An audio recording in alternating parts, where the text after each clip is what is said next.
Olá, pessoal, boa noite, sejam bem-vindos aqui à nossa aula, né, de Direito Processual Civil 1. É sempre uma alegria, uma satisfação estar aqui com vocês, tá?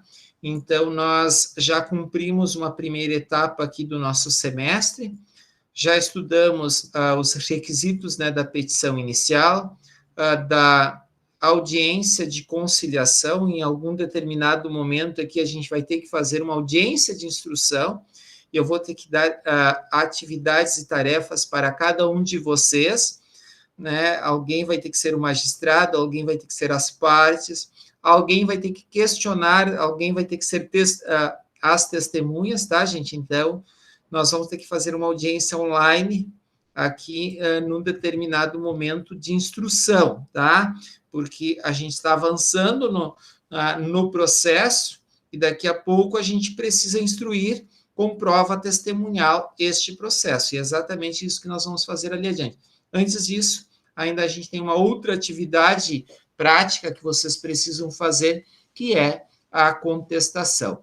Mas a gente está avançando um pouquinho aqui na nossa disciplina, e quando eu falo avançando um pouco, quer dizer o quê? A gente está avançando no nosso conhecimento, na construção do nosso conhecimento. Então, observe, nós já tivemos a distribuição da petição inicial, o juízo já recebeu, deu aquele primeiro despacho, ocorreu a audiência, né, de conciliação e mediação, não houve composição, a composição, as partes não chegaram a um acordo lá na audiência, né, de mediação e conciliação, e abriu-se o prazo para a apresentação da contestação, tá? Não fechou ainda este prazo, porque vocês ainda não apresentaram a contestação, mas na sequência vocês já vão ter aí a situação para apresentar esta contestação. Hoje, após a apresentação da contestação, o processo ele começa a ser saneado, então ele entra numa nova fase, e é exatamente neste momento que nós estamos, tá, gente? E por isso que eu passo aqui a compartilhar a tela para mostrar para vocês onde é que nós nos encontramos neste momento aqui no processo.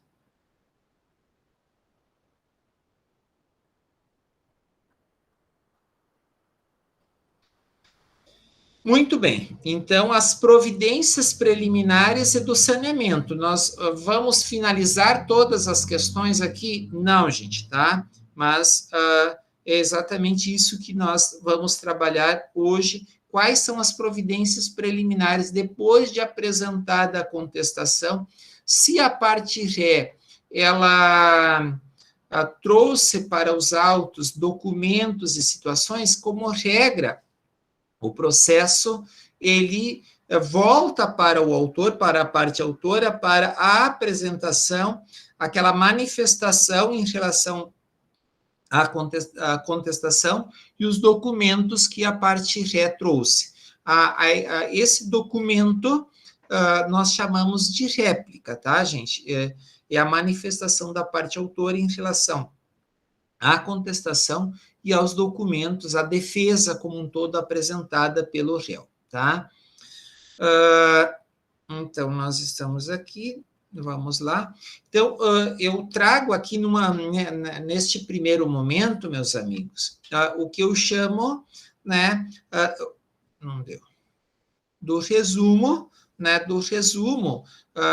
inicial aí do que nós estudamos até agora, tá? Então, nós estudamos aqui a fase postulatória do processo, tá? Se a gente for dividir o processo em várias fases, nós, até o presente momento, nós estudamos a fase 1, que nós chamamos fase postulatória. Quais são as questões que são envolvidas na fase postulatória? Então, é a distribuição e recebimento, no caso da petição inicial. Então, por isso que, logo que for distribuída, vai haver o quê, gente? Análise e juízo de admissibilidade da própria petição inicial, tá? daí aqui é o momento que o juízo analisa o indeferimento ou não, né, da petição inicial, a improcedência liminar de algum pedido ou a própria procedência, né, de algum pedido que foi apresentado, tá? Aquilo que nós falamos há pouco, o momento seguinte é a audiência de conciliação ou de mediação. Não havendo composição, se há composição, o processo termina aqui, tá, gente? Processo, claro, depois vem a questão do cumprimento de sentença se uma das partes não cumpriu. Mas, como regra, se houver composição, o processo termina aqui. Não havendo composição, abre-se né, o espaço, o momento do réu apresentar a contestação. E é exatamente isso que vai acontecer na sequência, tá? Então, até o presente momento foi isso que nós estudamos, tá? A partir de agora, meus amigos, tá? Tá? Então, a gente retoma aqui um pouco, né, das questões que outros comportamentos, né, o réu pode ter que nós ainda não estudamos, tá? Quais são os outros comportamentos que ele pode ter, tá? Então, no prazo da contestação, né, aquilo que a gente viu, né, na semana passada, nas aulas passadas, o réu, ele também pode, tá? Que foi no final, né, essa situação da aula passada que a gente trabalhou. Requerer o desmembramento do litisconsórcio, tá? O que é isso, gente? Quando que há a litisconsórcio passivo, o réu, ele, na parte dele, na responsabilidade dele, ele quer responder de forma isolada, talvez, como uma forma de acelerar o processo, tá?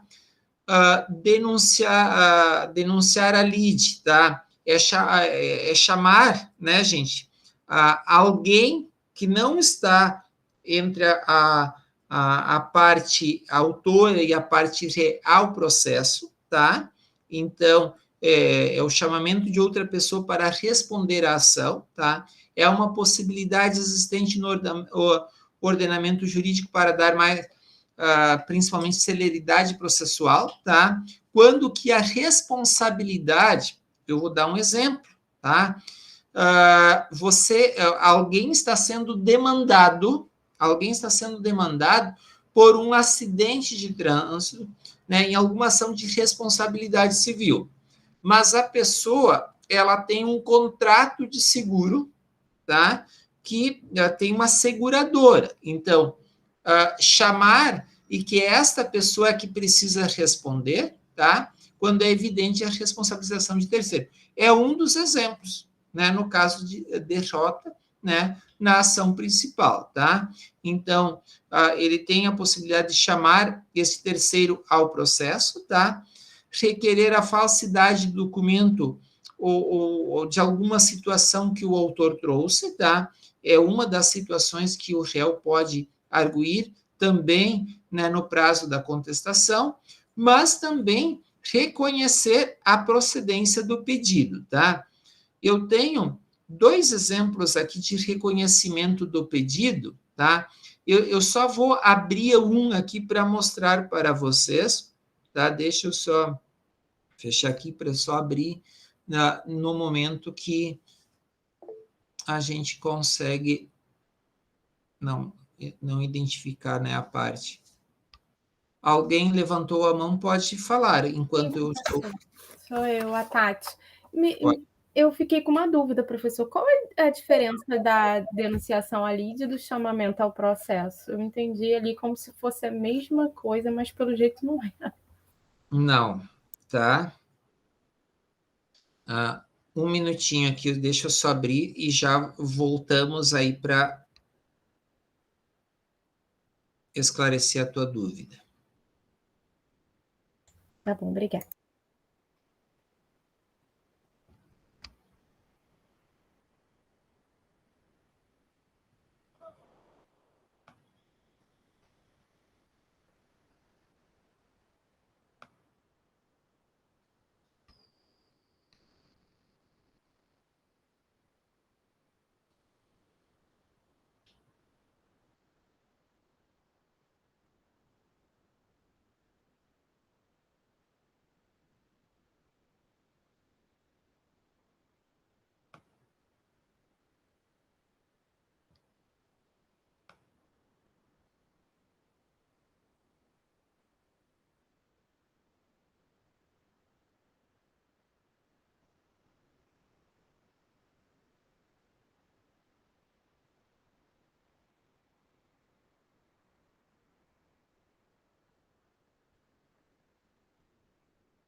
Muito bem, aqui deixa eu voltar. Já voltamos para a tua situação ali, Tatiane. Tranquilo, professor, tranquilo.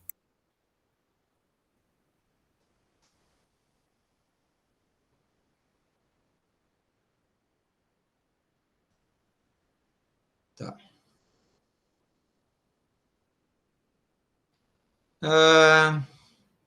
Então, olhem aqui. Tendo em vista o reconhecimento do pedido formulado na inicial para descontar os alimentos diretamente no empregador, o réu enviou ao seu empregador o ofício para os devidos descontos e pagamentos de alimentos, conforme a imagem abaixo, tá? Vamos ver aqui.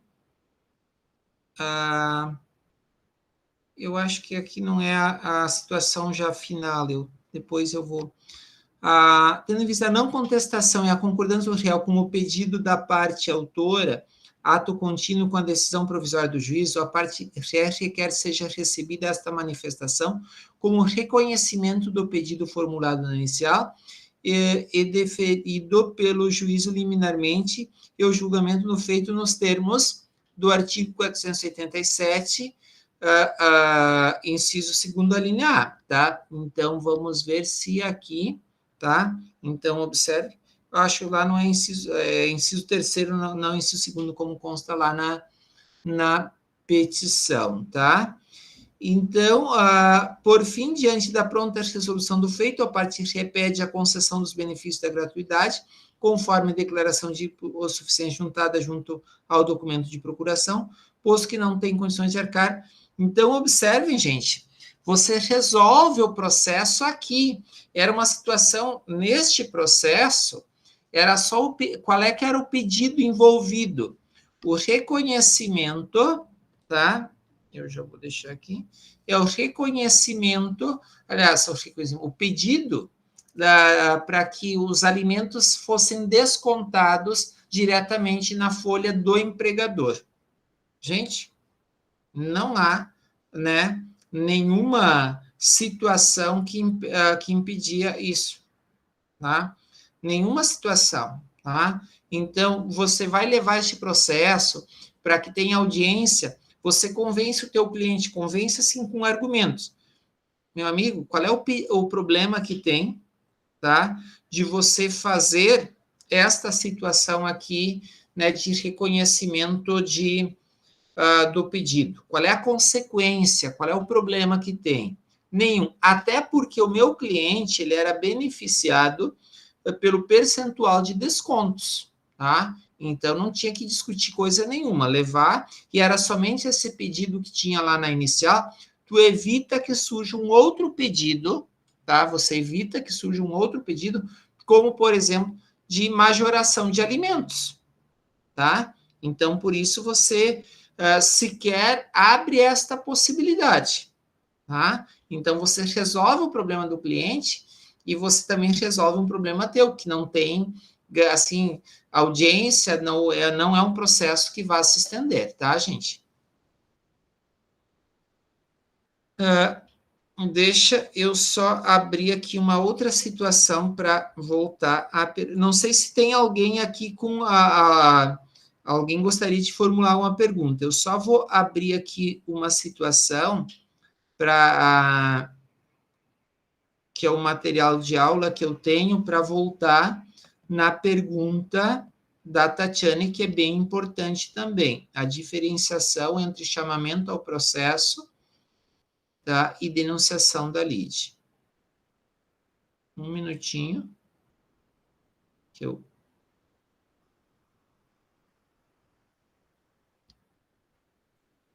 tenho aqui um material que eu quero mostrar para vocês.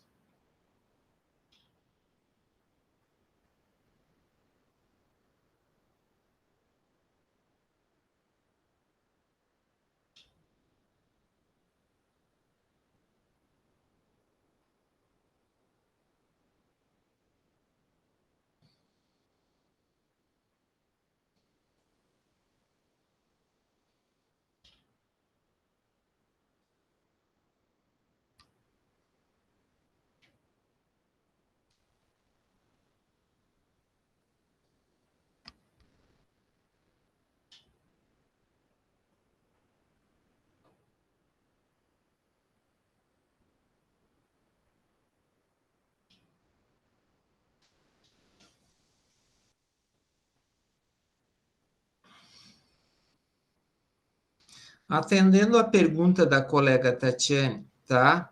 Então, aqui nós temos quais são as modalidades de intervenção de terceiros, né, que a gente tem no, no Código de Processo. A assistência, a denunciação da lide e chamamento ao processo, tá? Dá a impressão aqui de ser muito semelhantes, até concordo, tá? Então, eu vou aqui, tá? Por exemplo, na denunciação da lide, tá? Por exemplo, aqui na assistência é um terceiro que está interessado no processo, é alguém que está interessado de fora, é por iniciativa deste terceiro de fora que quer entrar no processo porque ele tem algum interesse envolvido naquele processo, tá? E daí eles vai se manifestar, querendo intervir no processo justamente para que o resultado lhe interessa, tá? Aqui na denunciação da lide, tá? É o autor ou o réu, né, que chamam, né, terceira pessoa para vir ao processo. Justamente para quê? Resguardar-se, né, em alguma situação que possa, né, dependendo do resultado, tá? E quem vai tratar da denunciação da lide é o artigo 125 do CPC, tá? Que pode ser, ele vai dizer que pode ser promovido por qualquer uma das partes, mas observem, aqui está a questão maior, tá? Por exemplo, do alienante imediato do processo relativo à coisa cujo domínio foi transferido transferido ao denunciante, tá? Então, observem, tá? Que aqui é quando você vendeu um imóvel, tá? Este imóvel, tá? Ele não está mais na tua posse, no teu domínio, tá? Ele está com um terceiro, tá? E eu vou dar um exemplo. Você está sendo demandado aqui numa execução fiscal, vou dar um exemplo, numa execução fiscal, tá? Mas pode ser em alguma outra situação ou de responsabilidade também, mas vou dar este exemplo. Uma execução fiscal, você está sendo demandado, né? Você está sendo demandado na cobrança de IPTU, né? Numa execução fiscal, tá? Então, observem que você pode chamar, quem é que está no domínio da coisa hoje? Quem é que está na posse da coisa hoje? É um terceiro. Da mesma forma, você vendeu um veículo e não fez as questões de transferência, ou tomou todos os cuidados, e este terceiro, né, não fez a transferência para o seu nome, e este veículo se envolveu num acidente e você está sendo chamado para uma situação de responsabilidade, um processo de responsabilidade civil, tá? Então, você vai denunciar a lide quem está na posse daquele bem, daquele veículo, tá? Com isso, eu apresentei aqui 2 exemplos de denunciação da lide referente ao alienante imediato, tá?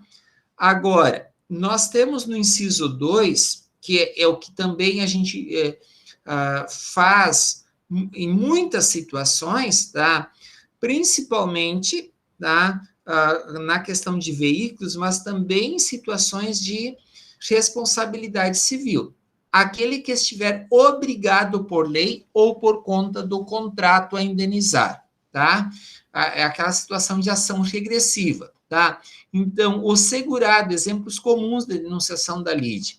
O segurado que pode denunciar a seguradora, tá? Então, o segurado é muito comum fazer isso, tá?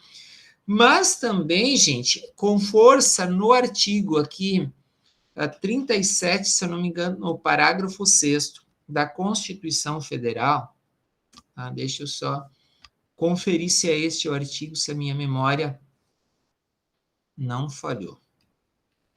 Artigo 37.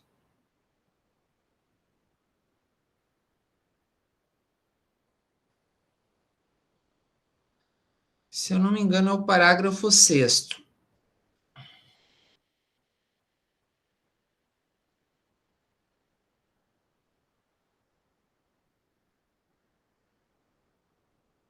Tá. Aqui, meus amigos, tá? No parágrafo 6º do artigo 37, ele vai dizer o seguinte: as pessoas jurídicas de direito público e de direito privado, prestadoras de serviços públicos, responderão pelos danos que seus agentes nessa qualidade causarem a terceiros, assegurado o direito de regresso contra o responsável nos casos de dolo ou de culpa. A gente tem um processo que ocorreu uma morte de uma criança por negligência de um médico, tá, de uma fundação pública, ali no hospital, que é mantido por uma fundação pública. Tá? O que aconteceu neste processo? E até eu lembro que, na época, eu aguardei, esperei a questão foi da... Meu Deus, me fugiu, do processo administrativo interno, né, que houve uma sindicância interna lá neste hospital, porque foi uma situação muito grave e ficou latente a questão de responsabilidades lá do próprio hospital, mas daí fizeram toda uma sindicância que recaiu a responsabilidade sobre um determinado médico lá, que não cumpriu bem com o seu dever profissional, tá? Não registrou, não fez apontamentos no prontuário que ele deveria fazer, tá? Porque daí essa mãe foi dada a alta dela, tá? Para esta mãe, né? E a criança veio a óbito porque já era o momento dela nascer, tá? O que aconteceu? O hospital, lá do ponto de vista administrativo, responsabilizou um determinado profissional. Mas eu não vou entrar contra este profissional, eu entrei contra a fundação, tá? O processo de danos, né, morais, etc., de responsabilidade civil. O hospital chamou o médico, aliás, denunciou o médico, né? Fez denunciação da lide. Então, aqui a gente tem um exemplo, tá? Bem prático, mas também a gente tem muitos, né, que a gente entra com processos de responsabilidade civil, ou você está fazendo a defesa de uma empresa num processo de responsabilidade civil, e ela tinha seguro, a seguradora precisa ser denunciada à lide, né? Então, ou seja, ela precisa ser, embora a gente diga assim, ser chamada, mas do ponto de vista técnico, aqui a gente diz denunciação da lide. Sobre denunciação da lide, Tatiane, alguma dúvida, algum questionamento? Perfeito, professor. Ficou bem claro. Não sei agora quando explicar o outro, né? Mas. Agora, calma, que agora a gente vai para o outro, tá? Que daí, então, eu achei melhor trazer essa situação para poder responder a tua pergunta, e por isso que eu pedi que você aguardasse, para te trazer uma explicação bem consistente. Muito bom. Muito obrigada. E daí agora, meus amigos, a gente tem do chamamento ao processo. E daí aqui, com base, né, no artigo 130 e 131, a gente consegue esclarecer a situação anterior, né? Então, a gente já viu em que situações a denunciação da lide, tá? E aqui, meus amigos, tá? Do chamamento ao processo, é muito mais assim, só cabe praticamente ao réu, tá? A parte ré. É uma espécie de intervenção de terceiro provocada pela qual o réu chama outros ao processo, ampliando o polo passivo, tá? Claro que ali na denunciação da lide, se a gente for ver, da mesma forma, tá, gente? É praticamente apenas uma ampliação. O autor pode fazer aqui ok, o autor, mas observem que pelos exemplos e pelas situações que nós apontamos e pela leitura do artigo 125 do CPC, é muito mais uma situação do réu aqui, né? Pelo que a gente está vendo, assim, no ponto de vista prático, mas pode o autor fazer a denunciação da lide, tá? Mas observem aqui, alguém que assinou como fiador, tá? Então, normalmente, eu vou dar numa cobrança de aluguel, você vai cobrar daquele que não pagou e que ele não tem patrimônio, você vai entrar com um processo contra o fiador. Eu estou fazendo a defesa de um fiador e eu já disse para ele, olha, a gente, ali naquele processo, né, se a parte é um tio que foi fiador em crédito educativo de uma sobrinha, e a sobrinha não pagou a instituição, e a instituição está cobrando, né, uma instituição de ensino, né, ela está cobrando. E daí, então, a instituição entrou contra os dois, mas a afiançada, meus amigos, sequer veio ao processo. Né? Porque não tem patrimônio. Agora, o tio que tem patrimônio vai responder. Então, é muito mais assim, no sentido para eu não ter que fazer um outro processo para cobrar, né, do afiançado, tá? Então, quando tem mais de um fiador, gente, né, e daí está sendo um demandado, ele pode chamar ao processo os demais fiadores. Da mesma forma, quando há devedores solidários, tá, gente? Quando há devedores solidários, eu posso chamar outros devedores que venham ao processo, tá?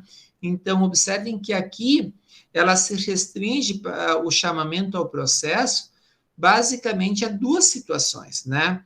Do afiançado, tá? Aliás, do fiador réu, que pode chamar outros fiadores se houver, e o afiançado, tá? E quando há mais há devedores solidários, eu posso chamar esses devedores solidários que se eu estou respondendo a uma determinada situação, e há outros devedores solidários, tá, gente? Alguma dúvida? Não sei se volto aqui, né? Depois voltamos para cá. Com base nessa explicação, ficou alguma dúvida, Tatiane? Não, professor, perfeito. Perfeito, consegui entender. Muito obrigada. Não, eu gosto muito, né, das perguntas de vocês, dos questionamentos, e por isso que eu valorizo de buscar, né, uma explicação que ela seja bem consistente. Tá? Então, vamos aqui. A gente daí chegou, tá, meus amigos? Chegamos aqui na fase ordinatória, tá? O que é a fase ordinatória? Daí nós chegamos nas providências preliminares aqui, que é esse segundo momento do processo, tá? Então, a gente está no segundo momento, tá? Observem que aqui, depois de tomadas essas providências né, preliminares, ao julgamento conforme o estado do processo. Então, pode haver a extinção do processo, pode haver extinção sem resolução de mérito, tá? Pode haver extinção com resolução né, de mérito, ou pode haver extinção parcial, tá, gente? Deixa eu só fazer aqui, tá? E deixa eu só para...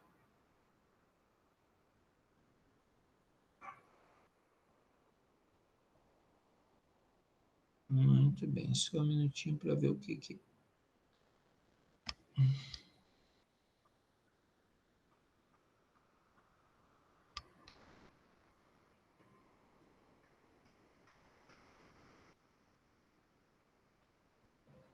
Então, aqui. Nós estamos, né, daí o que está pagado, aliás, o que está aqui atrás, né, é o julgamento antecipado, né, do mérito, tá, gente? Então, é exatamente isso. Hoje a gente vai estudar essa questão da fase ordinária, né, ordinatória, no caso do processo, né? Nesta fase, ao que, gente? A prática de certos atos processuais depende, no caso, né, como a prática, né, de certos atos processuais depende das respostas e do comportamento do réu em caso concreto. Então, não é em todos os processos vai acontecer isso, não. Então, cada processo, né, gente, aliás, os processos, de um modo em geral, eles têm uma sequência lógica, tá, gente? Atos que são praticados na sequência. Mas também depende, tá? Muitos processos dependem do que? Da resposta, tá? Vou dar um exemplo. O réu, ele não respondeu, ele foi revel. Ou seja, observe que daí você vai pedir o julgamento, a aplicação da revelia. Tem um processo de divórcio, tá? Que a ré foi devidamente citada, não se manifestou. Eu, na segunda, né, já está lá na lista que eu olhei dos processos hoje, para fazer uma manifestação pedindo a aplicação da revelia, tá? E principalmente o que, gente? Além da aplicação da revelia, eu estou pedindo, né, o julgamento antecipado, tá? Então, não há necessidade de produzir outras provas. Daí você pode perguntar, mas a questão do divórcio não é um direito indisponível, não, meus amigos, é um direito potestativo. Já viram o que é direito potestativo? Acho que eu devo ter falado certo, porque às vezes a memória da gente falha, tá? O que é um direito potestativo? Acho que eu falei certo. Se alguém ele pode me fazer a correção sem nenhum problema, tá? Vou dar um exemplo. Se uma das partes, se um dos cônjuges, ele quer se divorciar, não depende da anuência do outro, né? Lembra que às vezes as pessoas dizem assim, eu não vou te dar o divórcio. Não existe isso. Não te dar o divórcio, meus amigos, é da linguagem coloquial, não da linguagem jurídica, tá? Então, por exemplo, se alguém entra com um processo de divórcio, você imagina, não, nem vou aparecer no processo, nem vou me manifestar, porque daí ele não vai ter. Não, gente. O juiz vai decretar o divórcio como direito potestativo. Se eu estou falando certo, deixa eu até ver aqui se alguém escreveu alguma coisa. Tá certo, professor, potestativo. Tá ok. Perfeito. Então tá, porque às vezes a gente, né, está discutindo tanta coisa e foge.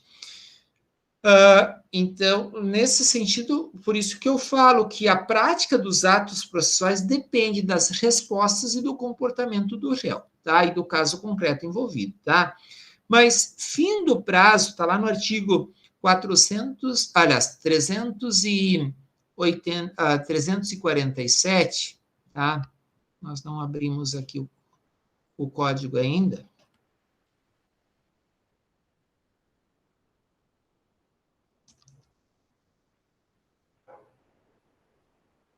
Tá? Então, observe, nós estamos aqui, meus amigos, tá? Das providências, né, preliminares do saneamento. É exatamente aqui que a gente está estudando. Vocês percebam que a gente vai estudando ponto por ponto, artigo por artigo, praticamente, né, do código, que é uma forma de revisitar todas as situações que a gente tem, tá? Então, o juiz tomará conforme o caso, é bem importante. Então, o que a gente escreveu aqui na primeira frase aqui, a prática de certos atos processuais depende das respostas e do comportamento do réu e do caso concreto. Da mesma forma, findou o prazo da contestação, conforme o caso, as providências preliminares, o juiz vai tomar o quê, gente? As providências preliminares, né, que estão presentes aqui na sessão que a gente vai estudar e que a gente está estudando aqui, tá? Então, da não incidência dos efeitos da revelia, tá, gente? é uma das situações, é uma das questões que podem ser trabalhadas aqui, tá? Deixa eu só ver aqui, pegar aqui uma situação de um processo, tá? Deixa eu só ver aqui.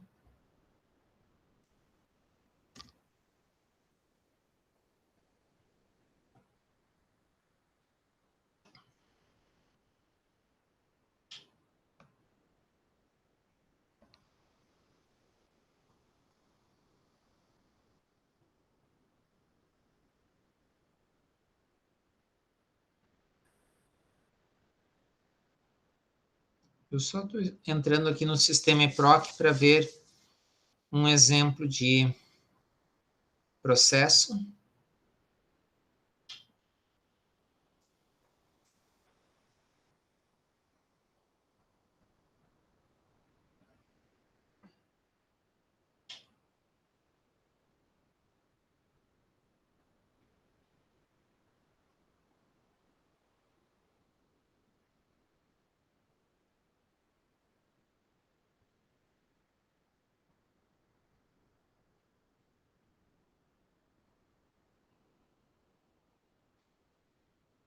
Eu não sei se é aqui a minha internet ou o sistema EPROC. Ah, tá, entrou.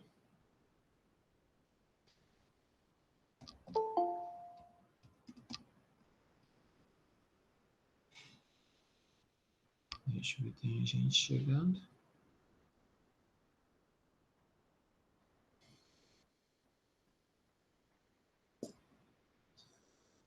Muito bem, só um minutinho que eu estou pegando aqui o processo.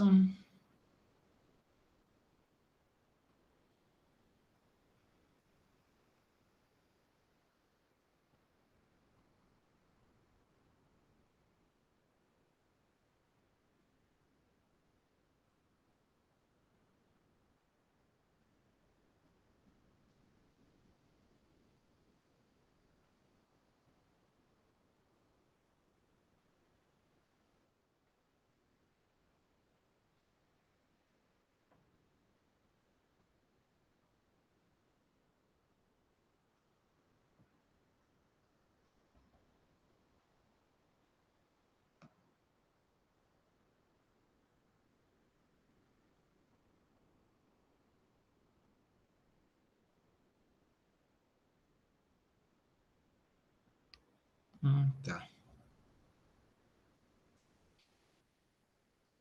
Achei aqui.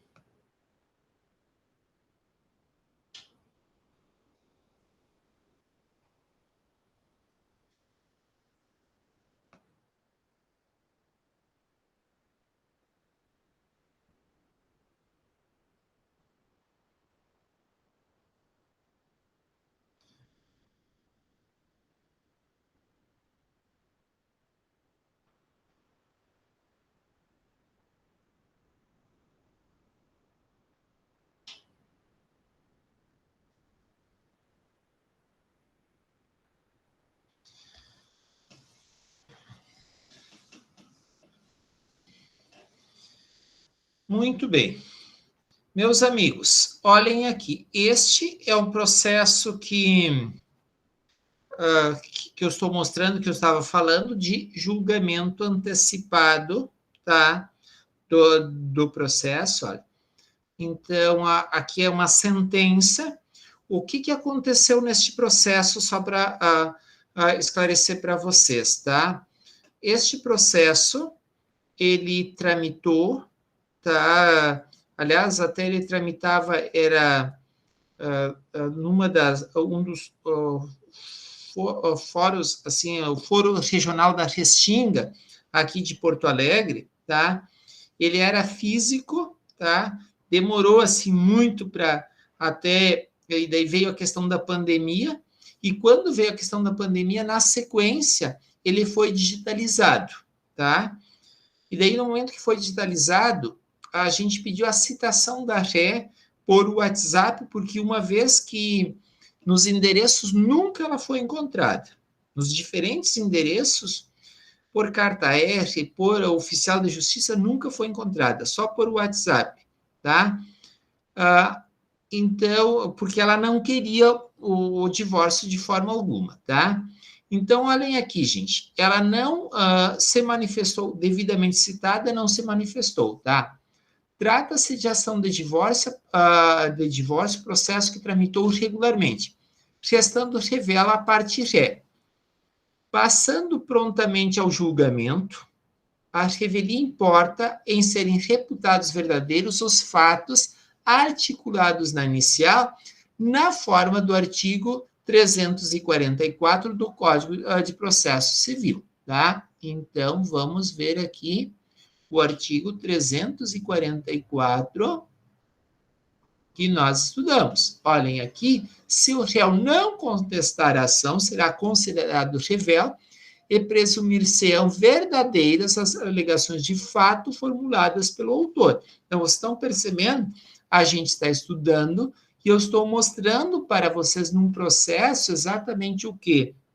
As providências preliminares e de saneamento, tá? E de saneamento. Então, tá? Então, olha aqui, se o réu não contestar a ação, o juiz verificando a inocorrência do efeito da revelia previsto no artigo 344, ordenará que o autor especifique provas, tá? Então, observe, aqui era uma situação do réu revel, tá? E deixa eu só ver aqui, voltando para a sentença. Na situação específica, não havendo resistência ao pedido e sendo indispensável o provimento jurisdicional para decretar o desenlace, ausente o concerto das partes quanto à iniciativa, cabível é a não imposição dos ônus sucumbenciais, tá? Aqui daí, então, aliás, eu não li o artigo, aliás, o parágrafo não. De toda sorte, o Estado Civil há muito passou à categoria de direito plenamente disponível, tá? Então, observe, né, que o Estado Civil não é um direito indisponível. É diferente se fosse alguma situação relativa principalmente a visitas, alimentos, tá? Guarda, e que veio consagrado na nova redação do artigo 226, parágrafo 6º da Constituição Federal. Aqui, gente, foi a alteração trazida pela Emenda Constitucional 66 do ano de 2010. Então, faz 11 anos que a gente tem essa situação. Logo, a revelia também importa na aquiescência quanto à dissolução do casamento, tá? Então, daí depois não houve imposição de ônus de sucumbência. Por fim, cumpre salientar que, embora tenha postulado o demandante que a Virago retornasse a usar o nome de solteira, tal pedido não merece, porque ele não queria que ela tivesse, né, o sobrenome dele, não merece prosperar. Eis que se trata de direito personalíssimo e somente ela poderia ser retificado, né, a teor do artigo 1565 do Código Civil, tá? Então, vamos ver o que diz esse artigo. Código Civil.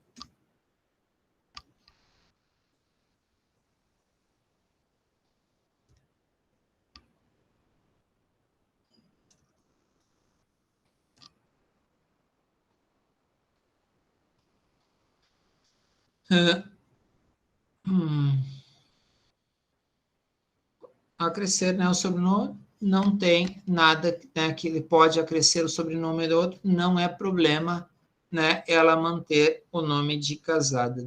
Aqui que eu estou, tá? Então, observe, e suposto julgo parcialmente procedente o pedido pelo que decreta o divórcio, pondo fim ao casamento. Custas pela parte autora em assistência judiciária gratuita, sem honorários, de sucumbência. Meus amigos, pronto, né? Uma sentença, observem, é como se fosse um despacho, é a sentença deste processo, tá? Então, por quê? Não há nada que se possa fazer a não ser exatamente isso, tá? Ou seja, não houve aqui manifestação, não contestou, mas aqui, gente, ocorreu a incidência da revelia, tá? Neste caso, ocorreu, tá? O artigo 349, o revel será lícita, né, a produção de provas contrapostas às alegações do autor, desde que faça representar nos autos a tempo de praticar. Gente, aqui o juízo não abriu a possibilidade de apresentação de provas, porque não há necessidade. Claro que a gente fez uma manifestação pedindo o julgamento antecipado, tá? Só um minutinho para eu pegar esta situação. Só um minutinho.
Observem aqui que você faz uma manifestação, tá? Opa.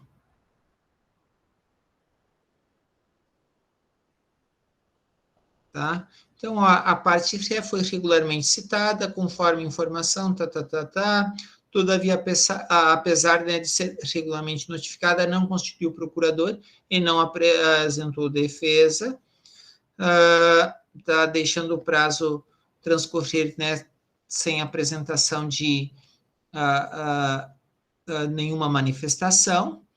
O autor já apresentou todas as provas que pretendia produzir e, diante da ausência, né, de impugnação da requerida, não há mais nada a requerer. Tendo em vista que o feito já está devidamente instruído com os documentos necessários para análise do digníssimo juízo, pugna pelo julgamento do feito no estado em que se encontra, julgando totalmente procedente. Então, você, em algumas situações, tá? Então, você vai fazer o quê? O pedido de julgamento antecipado, tá? Então, mas o réu pode se manifestar? Ele pode se manifestar, né? Aqui, neste caso, poderia se manifestar sem nenhum problema, tá? Então, o réu poderia se manifestar, tá? Mas aqui, tá, tem determinadas situações, por exemplo, se fosse uma ação de família, a ação de família que envolve guarda, visitas e alimentos, não há incidência ou algum direito personalíssimo, tá, gente? Não haveria aplicação da revelia. Ali houve, porque não se tratava, né, de um direito personalíssimo. Tá? E aqui, meus amigos, no artigo 350, tá? Se o réu alegar fato impeditivo, modificativo ou extintivo do direito do autor, este será ouvido no prazo de 15 dias, permitindo, né, ao juiz a produção de prova. Daí já vamos esclarecer aqui o que é um fato impeditivo, modificativo e extintivo, né? Então, são situações que levam ao não reconhecimento do direito do autor, diferente do fato constitutivo. O que é um fato constitutivo? É aquelas situações que ele apresenta, né? Vou dar um exemplo. O autor apresenta um contrato. Isso é um fato constitutivo do seu direito, tá? Que tem o condão de gerar o direito postulado, tem o condão de gerar. Agora, vamos ver, tá? Vamos ver se há algum problema, tá? Ou há problemas, tá? Neste contrato, por exemplo, tá? Então, olha aqui o que é um fato impeditivo. O fato impeditivo, como regra, e obsta um ou alguns dos efeitos da relação jurídica em litígio.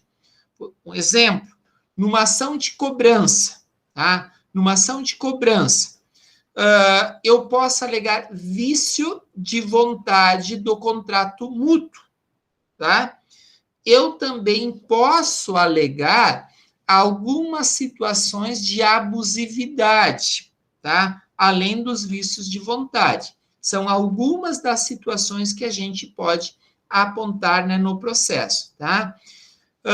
Então, é um fato impeditivo, tá? Que os efeitos, principalmente, quando que a gente tem, ou a gente poderia colocar a prática abusiva de juros abusivos, tá? Então, como regra, nesses contratos, se há uma prática abusiva, tá? O autor, ele não está em mora, tá, gente? Ou seja, se houve lá naquele período normal do processo a prática de juros abusivos, como regra, a jurisprudência, pelo menos do tribunal aqui do Rio Grande do Sul, considera que o devedor ele não está em mora, tá? Ou seja, houve um problema na constituição do contrato, tá? Fato modificativo, meus amigos, há uma diminuição ou mudança de natureza, como, por exemplo, houve o pagamento parcial, tá? Então, o pagamento parcial, ele modifica, ou seja, há débito, sim, mas é apenas parcial, não é total como o autor alega, como foi colocado na inicial, tá? Porque houve pagamento parcial, tá? E extintivo, tá? Fulmina, né, a totalidade do direito invocado, fazendo cessar a relação jurídica original, tá? Por exemplo, hoje, né, veio uma pessoa no escritório que ela disse o seguinte, eu não recebi, tá? Eu trabalhei em tal empresa e não recebi. Eles me aconselharam a assinar os recibos, tá? Que depois, tá? Eles fariam o depósito na conta, tá? Via Pix. E não fizeram pagamento de uma rescisão. Qual é o problema? Você tem que provar de que forma, tá? Por exemplo, a questão da rescisão assinada está lá declarando que você recebeu aquele valor. Como é que a gente pode alterar aquela situação? Apresentando mensagens, né, que a própria empresa reconhece via WhatsApp que está providenciando o pagamento, está providenciando o depósito. Mas aquela assinatura, né, inicial lá, você cumpriu, você, né, recebeu, você está declarando que recebeu. Então, são cuidados que às vezes os nossos clientes não têm e que acabam trazendo algum prejuízo, principalmente nessa discussão, né, de fato impeditivo, modificativo ou extintivo. Por exemplo, se a empresa simplesmente apresenta um documento assinado, né, pode ser um fato instintivo, né, se não tiver outras provas, tá? Se não tiver outras provas, tá, gente? Então, aqui, gente, o pagamento total ou a própria prescrição. Esta semana, daí me contatou um escritório de cobrança para a gente, né, negociar uma dívida de 2013 de uma empresa que eu represento, tá? Eu disse para eles, não tem negociação, a gente só fala na via judicial, não tem, né, negociação. Mas por que não tem negociação, meus amigos? Prescrição. É uma situação que o Banco do Brasil não enviou, aliás, não tinha não tinha, primeiro, alguma garantia, tá? Mas, principalmente, porque deixou passar o tempo. Se passaram 5 anos, né? Passou 5 anos, prescreveu. Então, o que acontece? E eles já me ligaram um tempo atrás, eu digo, olha, eu faço a negociação, mas na via judicial, né? E meus amigos, não é uma dívida baixa, tá? Dá uns 160, 180 mil, tá? Mas não sei o que aconteceu, que não levaram em juízo a tempo, tá? E daí agora esse escritório de cobrança tenta fazer, né, de toda forma. Digo, olha, não há negociação, apenas, né, na via judicial. Pá, mas a empresa vai ficar com restrição. Não há problema. Pode ficar com a restrição, tá? Isso não há nenhuma situação que altere, tá? E a restrição com aquele banco, e ela não pode inscrever em Serasa esse, né, protesto, esta situação, porque ela está prescrita, tá? Alguma dúvida, meus amigos? Algum questionamento?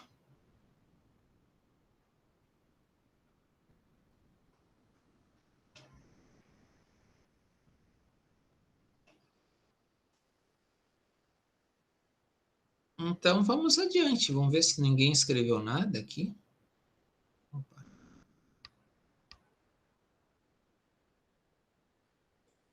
Muito bem.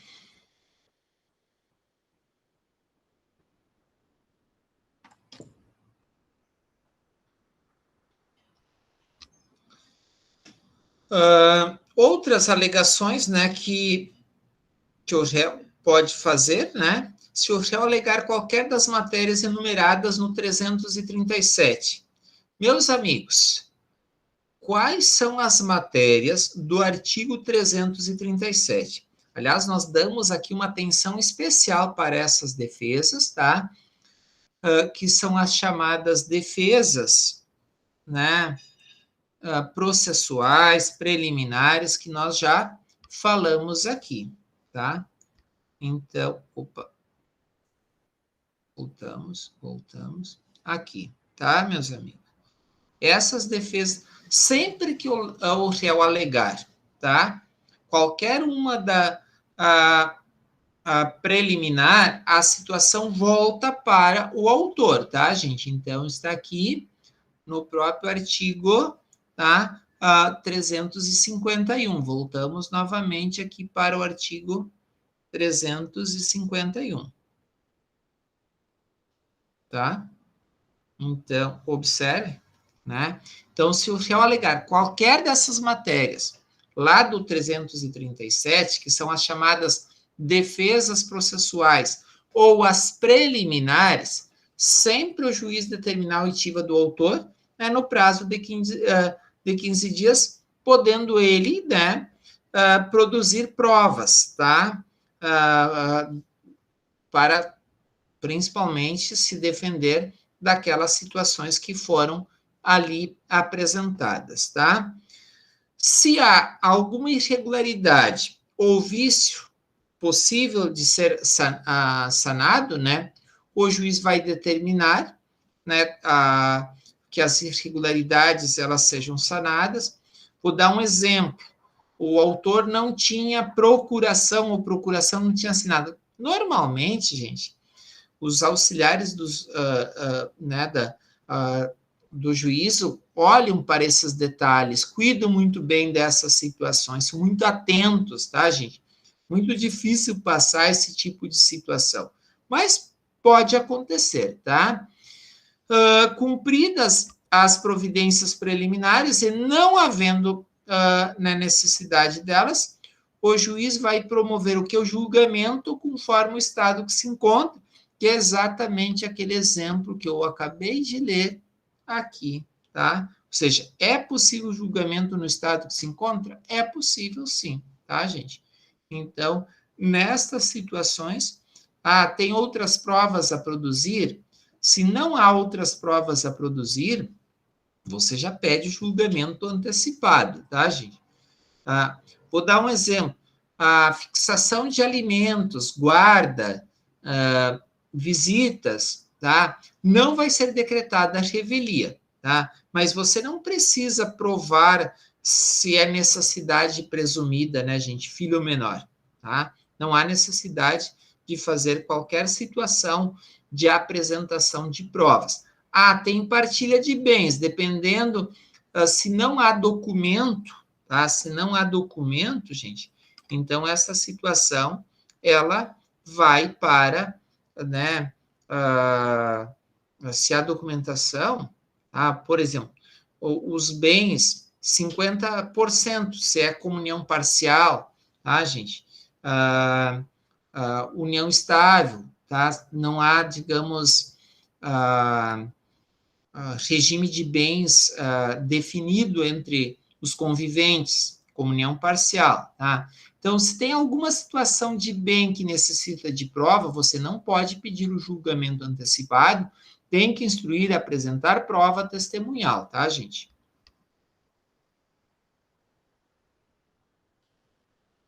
Aqui daí já falamos a questão, né, de capacidade do sujeito, desobediência de algum dos requisitos, tá? Então, aqui já temos, né, todas as situações. Alguma dúvida, algum questionamento, meus amigos?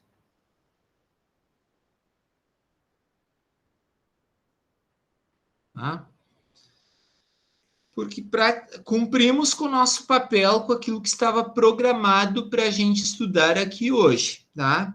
Então, se não tem dúvidas, tá? Nós vamos fechando aqui a gravação, né? Neste momento, eu fico aqui, né, para ouvir vocês se tem alguma dúvida, algum questionamento em relação ao conteúdo de hoje.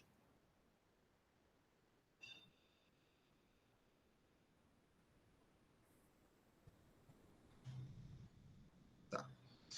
Muito bem, meus amigos. Então, eu vou fechar a gravação e daí já vou explicar a nossa programação na sequência do semestre.